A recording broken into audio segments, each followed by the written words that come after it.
Let's speak now with Brendan Kearney in Santa Rosa, California. He's a military affairs analyst and also retired colonel of the U.S. Marine Corps. Welcome to TRT World.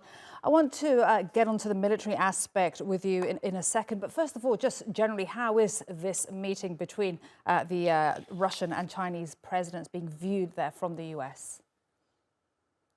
I think the United States is looking at this with a great deal of skepticism. Of course, both countries absolutely have a right to get together whenever they want, as world leaders tend to do.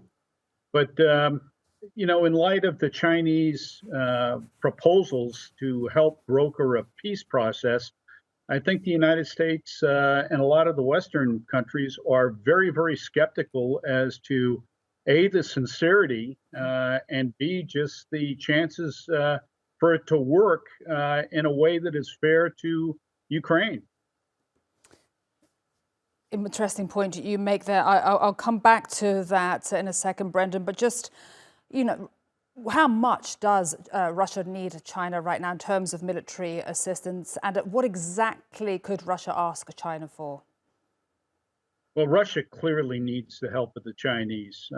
They need it on a political basis, and certainly they need it from a practical basis when it comes to getting military supplies. And I think, as your correspondent mentioned there a few minutes ago about the commitment of artillery shells on the part of the West to Ukraine, the Russians need precisely the same type of support when it comes to conventional arms, ammunitions that they could get access to. And the Chinese clearly have them. They've been building their military strength for decades now. So that would be of significant importance to Russia. And what impact would that have, Brendan, if they do indeed give Russia the arms? It would give Russia the opportunity to continue to wage a war at the scale that they have had over the past year. Absent that, and we've already started to see this over the last month to 2 months on the front, is that the Russians simply are not going to be capable of engaging at the level of warfare that they would like to. They simply have not been able to keep up the volume of the artillery fire against the Ukrainian forces that they had historically been able to do over the last year. And that type of situation is going to become increasingly important as the weather gets better. And we see what we anticipate will be a Ukrainian offensive against Russian forces in eastern Ukraine. And Brendan, just on that point you made earlier about people questioning the sincerity of this meeting there, and also China's position. Is this a risky move by China?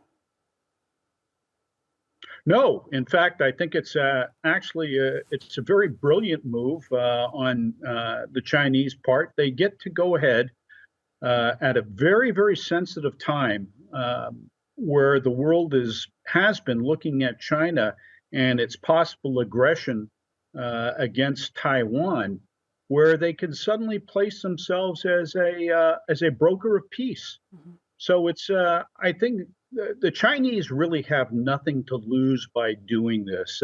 They can certainly put on a friendly face, an interested face where they want to go ahead and help bring about peace. But again, what they're proposing so far seems to be very, very one-sided in Russia's favor. So it's going to be interesting to see how this plays out over the coming days, if not weeks. Indeed. And of course, we've also just seen the Saudi and Iran rapprochement brokered there by China. Interesting weeks ahead indeed. Thank you so much, Brendan Kearney, military affairs analyst and retired colonel of U.S. Marine Corps. Thank you so much for your expertise. Thank you.